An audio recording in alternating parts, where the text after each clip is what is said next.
ఈ ప్రపంచంలో సైన్స్కు కూడా అందని ఒక అద్భుతం ఉందని తెలుసా? ఒక పాత లెనిన్ వస్త్రం, దానిమీద ఒక మనిషి ఆకారం, కొన్ని రక్తపు మరకలు. అది కేవలం ఒక పాత క్లాత్ అనుకుంటే పొరబడినట్లే. అది ప్రపంచంలోనే అత్యధికంగా పరిశోధించబడినటువంటి వస్తువు ష్రౌడ్ ఆఫ్ ట్యూరిన్. ఇటీవల 3 గొప్ప జెనెటిక్ ల్యాబ్స్ ఈ వస్త్రం మీద ఉన్న డిఎన్ఏను పరీక్షించాయి. కానీ ఆ రిపోర్ట్స్ వచ్చాక ఆ 3 ల్యాబ్స్ ఒక్కసారిగా సైలెంట్ అయిపోయాయి. ప్రెస్ కాన్ఫరెన్స్ లేదు, వివరణ లేదు. ఎందుకంటే ఆ డిఎన్ఏ రిపోర్ట్లో తేలిన విషయాలు ఈ భూమి మీద ఉన్న ఏ జాతికి సరిపోవడం లేదు. ఆ డిఎన్ఏ నిర్మాణం ఎలా ఉందంటే ఏదో భారీ ప్రేలుడు జరిగినట్లు ముక్కలైపోయింది. అసలు ఆ వస్త్రం మీద ఏం జరిగింది? ఆ రక్తపు మరకలు ఎవరివి? అన్ని వివరంగా చూద్దాం. 1978లో ఇటలీలోని ఒక పాత చర్చిలో ఒక సీల్డ్ ఛాంబర్లో ప్రపంచంలోనే అత్యంత తెలివైన 40 మంది శాస్త్రవేత్తలు కలిశారు. వీళ్ళంతా ఎవరో తెలుసా? నాసాలో పనిచేసే ఫోటోగ్రాఫర్స్, ఫిజిసిస్టులు, కెమిస్టులు. వీళ్ళందరికీ ఒకటే పని, ఈ 14 అడుగుల వస్త్రాన్ని పరిశీలించి అది ఒక ఫేక్ అని, ఎవరో పెయింటింగ్ గీసిన బొమ్మని నిరూపించడం. అంటే ఆ మిస్టరీని ఇక్కడతో క్లోజ్ చేసేయాలని వాళ్ళ ప్లాన్. ఈ టీంలో బ్యారీ స్క్వాడ్స్ అనేటువంటి ఒక టెక్నికల్ ఫోటోగ్రాఫర్ కూడా ఉన్నాడు. ఈయన ఒక యూదుడు, అంటే జేవిస్. దేవుని మీద పెద్దగా నమ్మకం లేని వ్యక్తి.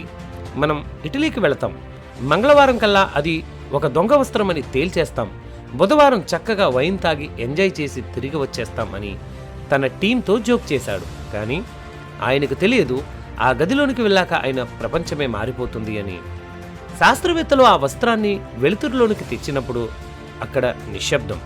ఆ వస్త్రం మీద ఒక మనిషి ఆకారం ఉంది. అది చాలా పల్చగా ఒక నీడలా ఉంది. బ్యారీ స్క్వాడ్స్ తన కెమెరాలతో అంగుళం గాలించాడు, ఎక్కడైనా పెయింటింగ్ మరకలు దొరుకుతాయేమో అని. మైక్రోస్కోప్తో కూడా చూశాడు. కానీ విచిత్రం ఏమిటంటే అక్కడ ఒక్క బ్రష్ స్ట్రోక్ కూడా లేదు. ఏ విధమైనటువంటి రంగులు, పిగ్మెంట్స్ వాడినట్లు ఆనవాళ్లు కూడా లేవు.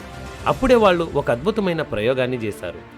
నాసా వాళ్ళు గ్రహాల మీద ఉన్న ఎత్తుపల్లాలను ఫోటోల ద్వారా తెలుసుకోవడానికి VP8 అని ఇమేజ్ అనలైజర్ అనే ఒక మెషిన్ను వాడతారు.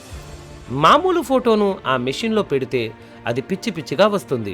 ఎందుకంటే మామూలు ఫోటోల్లో 3D డేటా ఉండదు. కానీ ఈ ష్రౌడ్ ఫోటోను ఆ మెషిన్లో పెట్టగానే శాస్త్రవేత్తల గుండె ఆగిపోయినంత పనైంది. ఆ స్క్రీన్ మీద ఒక పరిపూర్ణమైన 3D మనిషి శరీరం కనిపించింది. అంటే ఆ వస్త్రం ఒక ఫోటో కాపీయర్ లాగా తన మీద పడుకున్న ఒక మనిషి శరీరపు కొలతలను రికార్డ్ చేసుకుంది. ఇది మామూలు పెయింటింగ్తో సాధ్యం కాదు. ఇది ఎలా జరిగిందో ఇప్పటికీ సైన్స్ దగ్గర సమాధానం లేదు. ఈ వీడియోను గురించి పూర్తి సమాచారం కావాలి అంటే ఈ వీడియోను స్కిప్ చేయకుండా చివరి వరకు చూడండి.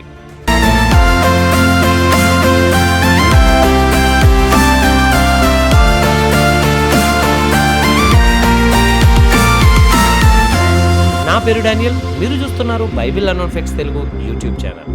ఇక రెండో ముఖ్యమైన విషయం ఏమిటంటే ఆ వస్త్రం మీద ఉన్నటువంటి మరకలు, రక్తపు మరకలు.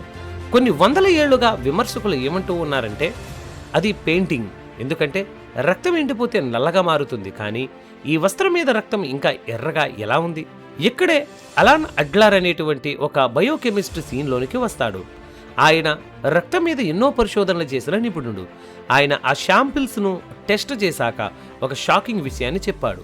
ఆ వస్త్రం మీద ఉన్నది అసలు సిసలైన మనిషి రక్తమే. అది ఎర్రగా ఉండడానికి గల కారణమేంటో తెలుసా? ఆ వ్యక్తి చనిపోయే ముందు విపరీతమైన హింసకు గురయ్యాడు. శరీరం తీవ్రమైన ట్రామాకు గురైనప్పుడు లివర్ ఫెయిల్ అయి రక్తంలోనికి బిలిరూబిన్ అనే పదార్థం భారీగా చేరుతుంది.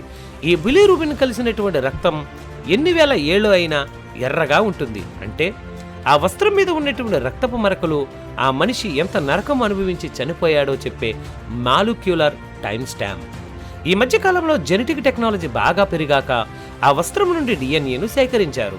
శాస్త్రవేత్తలు ఏమనుకుంటున్నారు అంటే చాలా మంది ఈ వస్త్రాన్ని తాకి ఉంటారు కాబట్టి యూరోపియన్ల డిఎన్ఏ ఉంటుంది అని. కానీ రిజల్ట్స్ చూసి వాళ్ళు షాక్ అయ్యారు.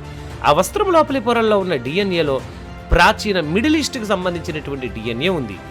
ఆ డిఎన్ఏ స్ట్రక్చర్ షార్టెడ్ అయిపోయింది. అంటే ఏదో ఒక అణుబాంబు పేలినట్లుగా ఆ కణాలన్నీ ముక్కలైపోయాయి.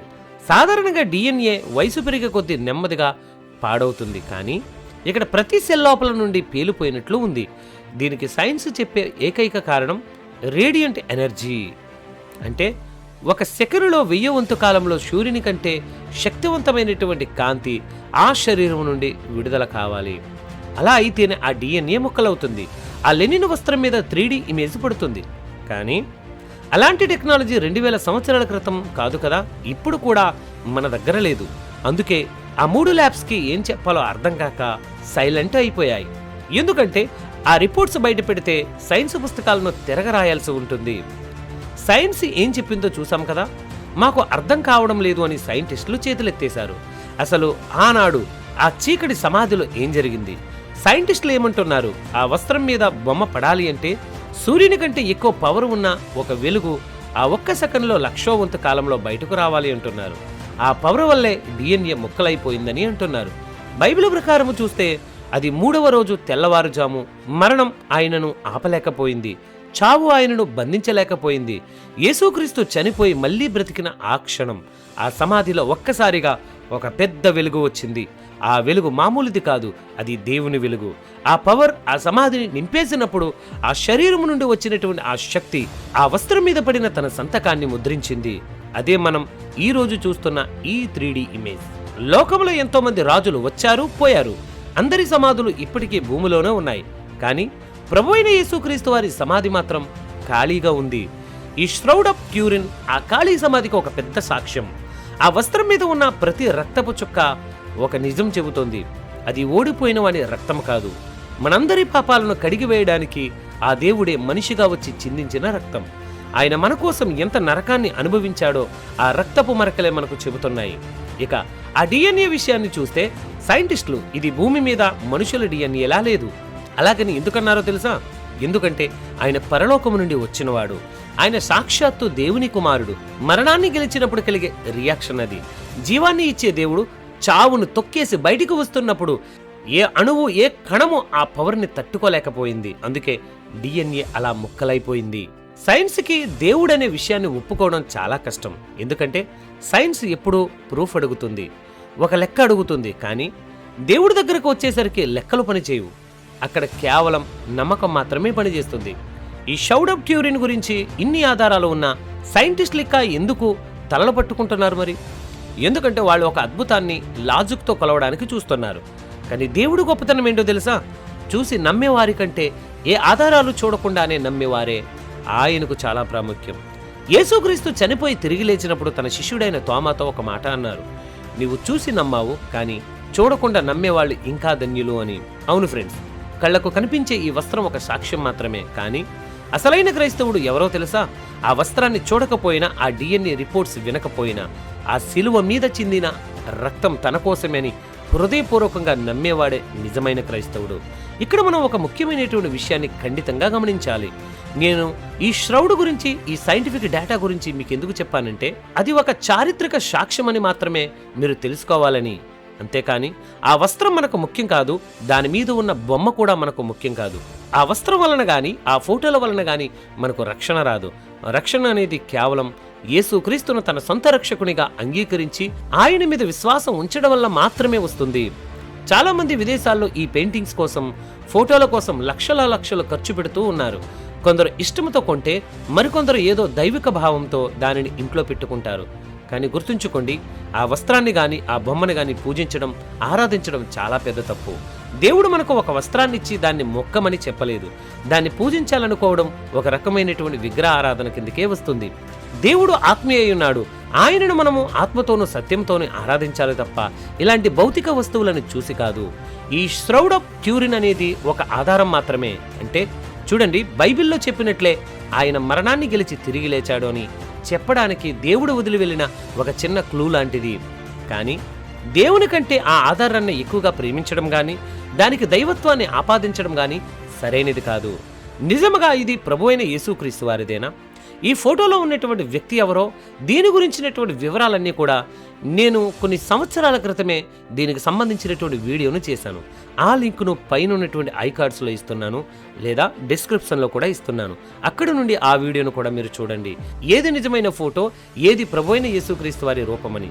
సో ఈ వస్త్రాన్ని ఒక సైంటిఫిక్ మిస్టరీ లాగా, ఒక చారిత్రక సాక్ష్యంలాగా మాత్రమే చూడండి. మన ఆరాధన, మన ప్రార్థన కేవలం సజీవుడైన యేసుక్రీస్తు వారికే చెందాలి. మన విశ్వాసం వస్తువుల మీద కాదు, వాక్యం మీద ఉండాలి. ఇది ఈ వీడియో కనుక మీకు నచ్చితే ఈ వీడియోను లైక్ చేయండి, షేర్ చేయండి. మన ఛానల్ను సబ్స్క్రైబ్ చేసుకుని మరిన్ని అప్డేట్స్ కోసం పక్కనే ఉన్నటువంటి బెల్ ఐకాన్ను క్లిక్ చేయండి. Thank you very much.